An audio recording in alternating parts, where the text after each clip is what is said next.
अस्सलामुअलैकुम दोस्तों, welcome back to our channel find Urdu.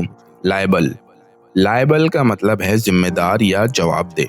Liable का मतलब होता है किसी चीज के लिए लीगली या मोरली रिस्पॉन्सिबल होना।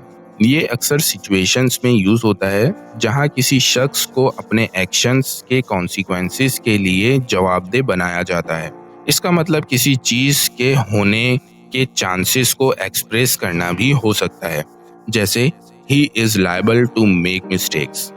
फॉर एग्जाम्पल, अगर कोई एक्सीडेंट हो जाए तो ड्राइवर उसके लिए लायबल होगा। The company is liable for any damages caused by इस प्रोडक्ट्स।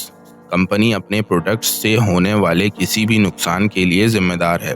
तो दोस्तों, लायबल का मतलब है जिम्मेदार या जवाबदेह होना, अक्सर लीगल या मोरल सेंस में। उम्मीद है अब आपको लायबल का मतलब समझ में आ गया होगा। मिलते हैं नेक्स्ट वीडियो में। शुक्रिया।